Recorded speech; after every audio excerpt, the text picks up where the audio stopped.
پہلگام میں ہونے والے افسوسناک واقعے کے بعد بھارت نے دعویٰ کیا کہ مقبوضہ کشمیر میں ہونے والے اس حملے میں شامل 4 حملہ آوروں کا تعلق کشمیر میں برسر پیکار گروپ سے ہے اور ان کو پاکستان کی حمایت حاصل تھی۔ دوسری طرف پاکستان کا دعویٰ ہے کہ بھارت نے سمجھوتا ایکسپریس کی طرز پر ایک فالس فلیگ آپریشن کیا ہے، جس کا مقصد پاکستان پر دہشت گردوں کی مدد کا الزام لگانا ہے۔ پاکستانی حکومت کی جانب سے اس حملے کی عالمی تحقیقات کا مطالبہ کیا جا رہا ہے، مگر فی الحال بھارت کی جانب سے ایسے کسی مطالبے کی حمایت نہیں کی گئی ہے۔ اس تمام تر صورتحال میں ایک بات جو سب سے اہم ہے وہ یہ ہے کہ ان حملہ آوروں کا پہلگام جیسے علاقے میں، جو کہ لائن آف کنٹرول سے کئی کلومیٹر کے فاصلے پر موجود ہے، میں کسی کی نظر میں آئے بغیر حملہ کرنا، پھر کسی کی نظر میں آئے بغیر وہاں سے باحفاظت نکل جانا اور 1 ہفتے سے زائد ہونے کے باوجود پکڑے نہ جانا۔ بھارتی حکام کا دعویٰ ہے کہ حملہ آور پہلگام میں حملے سے 48 گھنٹے قبل ہی موجود تھے اور انہوں نے پہلگام کے علاوہ 3 اور مقامات کی ریکی کی، مگر پہلگام میں سیکیورٹی نہ ہونے کی وجہ سے انہوں نے وہاں حملہ کیا۔ بھارتی حکومت کا یہ دعویٰ بھی بظاہر از خود ان کے سیکیورٹی فیلئر کی نشاندہی کرتا ہے کہ کیسے وہ 48 گھنٹے سے ہائیلی ملٹرائز زون میں موجود حملہ آوروں کو پکڑنے میں ناکام رہے اور پھر سیاحوں کی حفاظت کے لیے بھی کوئی خاطر خواہ انتظامات نہیں کیے گئے۔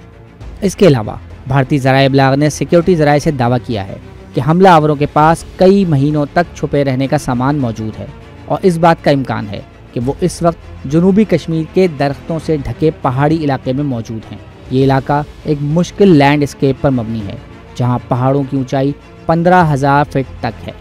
سخت پتھروں کے یہ پہاڑ انتہائی دشوار گزار اور درختوں سے ڈھکے ہوئے ہیں، جن میں ہیلی کاپٹر یا ڈرون کی مدد سے کسی کو تلاش کرنا انتہائی مشکل کام ہے اور لامحالہ گراؤنڈ فورسز کو جنگل کے اندر بھیجنا ہی پڑتا ہے۔ مگر یہ بھی آسان نہیں، کیونکہ علاقے میں موجود صنوبر، چلغوزے، برگد اور بالوت کے درخت موجود ہیں جو کئی 100 فیٹ لمبے ہیں اور سارا سال پتوں سے ڈھکے رہتے ہیں، جس کے باعث ان جنگلوں میں سورج کی روشنی زمین تک پہنچ ہی نہیں پاتی اور کئی مقامات پر حد نگاہ 10 سے 20 میٹر تک ہی رہ جاتی ہے اور اس سے آگے کا علاقہ نظر ہی نہیں آتا۔ اس کے علاوہ بھارتی میڈیا نے یہ دعویٰ بھی کیا ہے کہ سری لنکا کے کولمبو ایئرپورٹ پر پہلگام حملے میں ملوث حملہ آوروں کے شبے کی بنیاد پر کئی گھنٹے تک سرچ آپریشن کیا گیا۔ بھارتی میڈیا نے یہ دعویٰ کیا ہے کہ یہ سرچ آپریشن ان اطلاعات کی بنیاد پر کیا گیا کہ حملے میں ملوث حملہ آور چنئی سے بذریعہ فلائٹ کولمبو پہنچے ہیں۔ حملہ آور مقبوضہ کشمیر کے پہاڑی سلسلے میں چھپے ہوئے ہیں یا پھر کسی ملک کے ایئرپورٹ پر۔